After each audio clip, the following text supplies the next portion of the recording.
आज हम आपको ऐसे शख्सियत के बारे में बताने जा रहे हैं जिनका जीवन कभी इनहेलर के ऊपर टिका हुआ था, लेकिन जैसे ही समय बीता और वो शख्स विश्व के 7 पहाड़ों पर जो विजय पताका है लहराया। जी हाँ, मैं बात कर रहा हूँ स्वरूप जी का। इस वक्त सत्यरूप जी का इस वक्त हमारे साथ मौजूद हैं। सर, कैसे सफ़र की शुरुआत हुई, इसके बारे में बताइए। हाँ, मैं कभी सोचा नहीं था कि मैं कभी पहाड़ चढ़ूँगा। ये भी सोचा नहीं कि 1 किलोमीटर भी दौड़ पाऊँगा, क्योंकि मेरा एज़मा था तो मैं इनहेलर से जीते थे। लेकिन लाइफ का ऐसे ही टर्न आ गया कि मैं 7 साल मतलब मैं जब 2001 में कॉलेज में था, मणिपाल का इंजीनियरिंग कॉलेज सिक्किम में, तो वहाँ पे मेरे को एक हादसा हुआ टाइप का कि मेरे पॉकेट में इनहेलर लेना भूल गए और अटैक आया।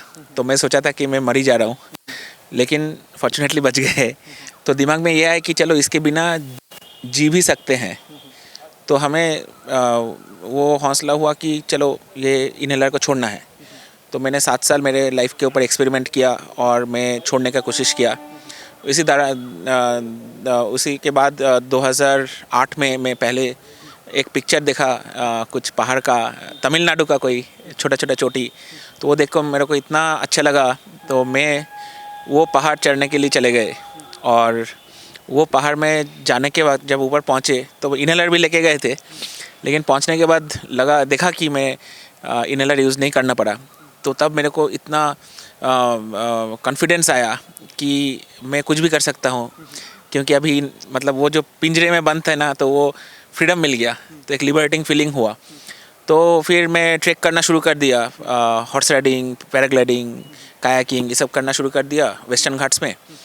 फिर ऐसे ऐसे करते करते 2010 में मैं पहली बार एवरेस्ट बेस कैंप ट्रेक में गए और उधर पे एवरेस्ट दिख गए। और मुझे पता भी नहीं था कि एवरेस्ट क्लाइंब करना में मतलब क्या होता है। तो मैं तो सोचा था ये छोटा ट्रेक है, तो मैंने प्रॉमिस करके आ गया कि मैं आ जाऊँगा। फिर आने के बाद देखा कि ये तो बहुत बड़ा सा एक गोल है, कैसे कर पाएंगे। लेकिन ये सपना जो था, मैं इसको छोड़ना नहीं चाहता था। तो मैं देखा कि मैं खुद को तैयार करूँगा उसके लिए। तो मैंने माउंटेनियरिंग कोर्स किया। उसके बाद फिर एक एक करके कुछ महादेश का पहाड़ चढ़े। उसके बाद फिर 2015 में एवरेस्ट करने गए। सपना एकदम सामने आ जा रहा था। उसी टाइम पे एक बहुत बड़ा भूकंप आ गया नेपाल में, जिस भूकंप में 10,000 लोग के ऊपर लोग मर गए नेपाल में, और एवलांच आ गया बेस कैंप में, 21 क्लाइंबर मर गए। तो हमारा एक्सपीडिशन भी कैंसिल हो गया, सपना चूर चूर हो गया। तो फिर मैं फिर से खुद को उठाया उधर से, फिर से हौसला नहीं खोया, और नेक्स्ट ईयर फिर से ट्राई करके हम एवरेस्ट क्लाइंब किए 2016 में। उसके बाद पूरा 7 कॉन्टिनेंट का, 7 जो महादेश है उसका जो ऊंचे चोटी वो क्लाइंब किया। कुमेरू क्लाइंब स्की किया। और फिर 7 महादेश का जो सबसे ऊंचे ज्वालामुखी है। आपने ये जो सारी पर्वतों को फतह किया, ये बिना इनहेलर हुआ या फिर उसका सपोर्ट आपको लेना पड़ा? मैं एवरेस्ट 2015 तक बैग में इनहेलर लेके गए, सोच के कि शायद अगर आ गया तो। फिर जब वो हादसा हुआ एवरेस्ट का, तो हम उसके बाद मैं सोचा कि मैं तो मेरा फियर को कैरी कर रहा हूँ। तो फिर 2016 में जब गए तो मैं संपूर्ण रूप में उसको बैकअप भी नहीं लिया और चलते गए। हाँ, तो ये करते करते मेरा वो 7 समिट्स बोलते हैं, जो 7 कॉन्टिनेंट का हाईएस्ट पहाड़, और 7 वॉल्केनिक समिट्स बोलते हैं, जो 7 ज्वालामुखी। तो ये करते हुए मैं वर्ल्ड का भी यंगेस्ट अभी भी हूँ, लास्ट 3 साल से गिनीज वर्ल्ड रिकॉर्ड है। तो ये करने के लिए अभी नेक्स्ट और भी कुछ पहाड़ जाना है। जैसे अभी सितंबर में मनसलू बोल के एक वर्ल्ड का 8th हाईएस्ट पहाड़, वो क्लाइंब करने जा रहा हूँ। मई एंड में इंद्रासन बोल के कुल्लू में एक क्लाइंब करने जा रहा हूँ। और मेरा नॉर्थ पोल जो सुमेरु है वो कैंसिल हो गया 4 साल से, बट देखते हैं नेक्स्ट साल अगर अलाउ करेगा। हम ऐसा कह सकते हैं कि एक तस्वीर ने आपकी ज़िंदगी बदल डाली। उसी तस्वीर के सहारे आज आपने जो भी जो हासिल किया है अपने जीवन में, उसी तस्वीर का देन है। हाँ, वो बात भी सही है। और ये भी बोलना चाहता हूँ कि उस तस्वीर देख के मेरे को लगा कि मेरे को करना चाहिए ये, लेकिन मुझे कॉन्फिडेंस नहीं था। तो मैं, मेरा जो बॉस जो मेरे को दिखाया था, तो मैं इसको पूछा मैं भी कर सकता हूँ क्या? तो वो जो बताया, तो वो मेरा 3 टाइम साइज़ था, तो वो बोला कि अरे मैं कर पाया, तू क्यों नहीं कर पाएगा? और वही मैजिक वर्ड्स था। तो मेरे को लगा कि हाँ, मैं भी कर सकता हूँ। तो ये लाइफ में ऐसा टाइम होता है जो एक बंदा अगर कोई बोल दे कि हाँ तुम भी कर पाओगे, मेरे ख्याल से यही सबसे हौसला देने वाला ही सबसे बड़ा होता है। तो मेरे ख्याल से वो प्रेम बल के जो मेरा बॉस था, वही मेरा टर्निंग पॉइंट था। तो वही 2-3 वर्ड मेरा मतलब लाइफ चेंज कर दिया। विश्व में ऐसे कई लोग हैं जो मेडिकली अनफिट होते हैं और जो आपने मुकाम हासिल किया है वो हार मान जाते हैं। जीवन में उनको लगता है कि जीवन अब समाप्ति की ओर है, लेकिन आपने जो किया अपने आप में एक मिसाल है। तो ऐसे लोग जो जीवन से हार मान चुके हैं, जिन्हें लगता है कि मैं मेडिकली अनफिट हूँ, उन्हें क्या संदेश देना चाहिए? देखिए, हम बहुत कुछ खुद ब खुद सोच लेते हैं कि मैं ये हूँ इसलिए मैं ये नहीं कर पाऊँगा, मैं वो हूँ मैं इसलिए नहीं कर पाऊँगा। अब देखिए, आपको लगेगा कि एवरेस्ट फ़तेह करने वाले का टांग बहुत स्ट्रांग होना चाहिए, उसका आँख बहुत अच्छा होना चाहिए, है लंग्स बहुत अच्छा होना चाहिए, है ना? तो मेरा कुछ दोस्त है, जैसे आप लोग भी सुने होंगे कि अरुणिमा सिन्हा का पैर नहीं थे, तो उसने फ़तेह कर दिए। हाँ, मेरा एक दोस्त है यूएस का, उसका कैंसर में एक लंग चला गया, निकालना पड़ा ऑपरेट करके। तो एक लंग के ऊपर अगर वो क्लाइम कर दिए 7 कॉन्टिनेंट का 7 पहाड़, जिसका 2 जो ब्लाइंड पर्सन थे और एक बंदा है एरिक बोल के, वो भी अगर कर दिए, 14 साल का लड़की पूर्णा जो हैदराबाद का है, तेलंगाना का है, तो वो भी कर दिए। तो अब सोचो कि नथिंग इज़ इम्पॉसिबल। तो आप भी कर सकते हो। आपको जाके पहाड़ नहीं चढ़ना है, आप बस आपके अंदर का जो पहाड़ है, हाँ हम लोग के हर के दिल के अंदर बहुत बड़ा ऊंचे ऊंचे पहाड़ है, एवरेस्ट से भी बड़ा पहाड़ होते हैं, है ना, जो डर के समान होते हैं, जो हम देख भी नहीं, आँख भी नहीं मिलाते हैं। तो मैं बोलूँगा कि आपका वो पहाड़ ढूंढिए, आपका वो पहाड़ क्लाइम कीजिए। सब कुछ पॉसिबल है अगर आप चाहते हो तो। आप 7 कंटिनेंट घूम चुके हैं, तो आपसे ये भी जानना चाहेंगे कि कौन सा ऐसा कंटिनेंट था जिसे लगा कि यहाँ के लोग काफ़ी अच्छे हैं, और जो या फिर आपको उनसे प्रेरणा मिली हो?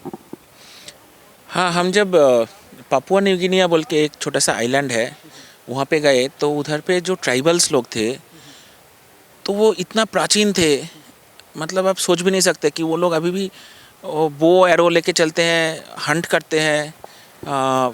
तो लेकिन उन लोगों का जो गवर्नेंस था, उन लोगों का जो लॉ था, कोई उधर पे कॉन्स्टिट्यूशन नहीं है, लेकिन हर कोई वही लॉ अबाइड करके चल रहा था। तो वो देख के मेरे को इतना लगा कि अगर यहीं से हम लोग का गवर्नेंस सीखना चाहिए। हम जाके इधर थूकते हैं, इधर ये करते हैं, ऐसे चलते हैं, ऐसे ड्राइव करते हैं, है ना।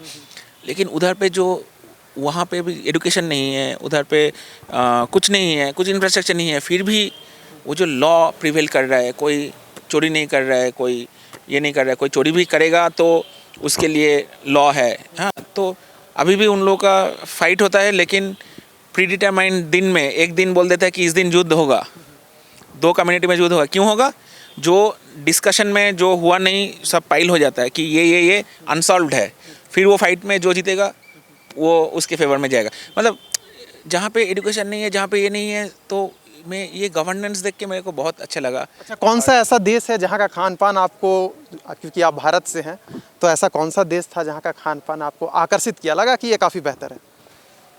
नहीं, भारत के ऊपर तो कोई है ही नहीं हाँ, लेकिन साउथ अमेरिका में मेरे को बहुत अच्छा लगा। उधर के लोग भी बहुत अच्छे हैं, बात करते हैं, हाँ वो लोग भी इंटरेस्ट लेते हैं हमारे कल्चर के ऊपर, तो हम भी उन लोगों के कल्चर के ऊपर इंटरेस्ट, तो इंटरेक्शन होता है, तो बहुत अच्छा लगता है वैसे। प्लस जब एंटार्क्टिका में गए तो उधर पे पूरा सब देशों से लोग आके उधर पे जब आते हैं तो एक ही साथ सबसे मिलना होता है, सबसे इंटरेक्शन होता है, तो बहुत कुछ सीख सकते हैं उन लोगों से।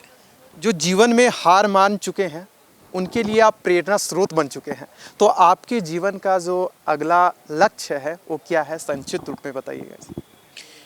मेरा एक सपना है कि मैं साइंटिफिक एक्सपीडिशंस करूँगा। कि देखो मैं तो क्लाइम करने जा रहा हूँ, लेकिन ये सोसाइटी को कैसे बेनिफिट हो रहा है, तो मैं चाहता हूँ कि मेरा क्लाइम से सोसाइटी को भी कुछ बेनिफिट हो।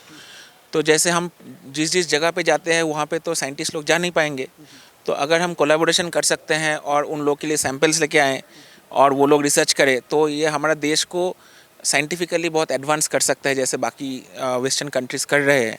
तो मैं ट्राई कर रहा हूँ और गवर्नमेंट से भी बात बातचीत करने का कोशिश कर रहा हूँ। अगर कोई हेल्प कर दे ऐसे कनेक्ट को तो बहुत अच्छा होगा, क्योंकि तभी। और मैं ये जो कोविड टाइम पे हम लोग बंगाल में उधर पे एक कोविड केयर नेटवर्क बोल के एक NGO बनाए, और लास्ट 2 साल में हम लोग 3.5 लाख लोगों को हेल्प किए, ऑक्सीजन दे के, कंसंट्रेटर दे के, एम्बुलेंस दे के, हॉस्पिटलाइजेशन करके, डॉक्टर लोगों को इकट्ठा करके, स्टूडेंट लोगों को इकट्ठा करके एक मूवमेंट किए थे। तो वहाँ पे जाके लगा कि हाँ चलो, एक तो अपॉर्चुनिटी मिला सोसाइटी को कुछ देने के लिए, क्योंकि हम तो सिर्फ लेते ही रहते हैं सोसाइटी से। तो ये मेरे को बहुत अच्छा लगा, और ये इसलिए मेरे को ये है कि कुछ भी करूँ, ये माउंटेनियरिंग कैसे बाकी लोगों को और इंस्पायर कर सकता हूँ, यूथ को कैसे इंस्पायर कर सकता हूँ, और कैसे साइंटिफिक कम्युनिटी को भी हम साथ में लेके चल सकते हैं, यही मेरा सपना है। सत्यरूप जी, आप झारखंड आए हुए हैं। झारखंड की अगर कला संस्कृति की बात की जाए, आप घूमे भी होंगे यहाँ पर, कैसा लगा? और झारखंड के जो पर्वत है, पहाड़ है, उनके बारे में आप क्या सोचते हैं? यहाँ भी मन है कि इसको भी फतेह किया जाए? हाँ, हम झारखंड का कंटिन्यूएशन से ही हम लोग पुरुलिया में जाते हैं, बंगाल का। और उधर पे आप जानते होंगे कि बंगाल में वो पुरुलिया जो जगह है, वो जितना भी माउंटेनियर्स है बंगाल का, सब लोगों का उधर पे स्टार्टिंग होता है, वो स्कूल है तो उसका ही कंटिन्यूएशन झारखंड में है। এবং बहुत लोग, हम लोग अभी लोग इधर पे आके माउंटेनियरिंग का प्रैक्टिस करते हैं, रॉक क्लाइंबिंग का प्रैक्टिस करते हैं। इधर पे बहुत अच्छा रॉक क्लाइंबिंग जगह है, जहाँ पे मेरे ख्याल से अगर एक टूरिज़्म स्पॉट बना सकते हैं, एडवेंचर टूरिज़्म का स्पॉट बना सकते हैं, प्लस जंगल है, तो और प्लस इधर का आर्ट एंड क्राफ्ट, ये भी बहुत अच्छा है मेरे ख्याल से। ये सबको अगर एक साथ किया जाए, इसका टूरिज़्म डिपार्टमेंट के साथ बैठ के और स्पोर्ट्स डिपार्टमेंट के साथ बैठ के, तो मेरे ख्याल से ये तो एक अट्रैक्शन, टूरिस्ट अट्रैक्शन जगह हो जाना चाहिए। तो मैं अगर कुछ कर सकता हूँ इसके लिए, मैं तो ऑलवेज़ अवेलेबल हूँ। मैं बात भी करूँगा, क्योंकि हाँ, ये जगह यहाँ से बहुत सारा पोटेंशियल माउंटेन सकता है। सिर्फ माउंटेनियर नहीं, माउंटेनियरिंग इज़ ए टूल, तो ये टूल से लाइफ स्किल्स बनता है। तो ये लाइफ स्किल ही सबसे ज़रूरत है नया प्रजन्म के लिए। न जो स्कूल में बच्चे लोग हैं, उन लोगों को भी अगर नेचर के साथ इंटरेक्शन करवाया जाए, नहीं तो हर कोई मोबाइल में ही घुस जाते हैं तो उन लोगों को भी बाहर का इंटरेक्शन चाहिए, मेंटल डेवलपमेंट होता है। मेरे ख्याल से वो अगर ग्राउंड लेवल से स्टार्ट किया जाए, ये बहुत अच्छा होगा ये स्टेट के लिए, झारखंड के लिए। और Jharkhand will flourish, always it is flourishing always, but future generation भी हम लोग उसको बहुत स्ट्रॉन्ग कर सकते हैं। तो इस वक्त थे हमारे साथ सत्यरूप जी, जो माउंट एवरेस्ट सहित 7 कंटिनेंट के 7 पहाड़ों पर चढ़कर एक नया फतेह हासिल कर चुके हैं और लाखों युवाओं के दिलों में जगह बना चुके हैं। ऐसे ही खबरों के लिए बने रहिए हमारे साथ। लाइव 7 के लिए ओम प्रकाश के साथ विशाल भारद्वाज।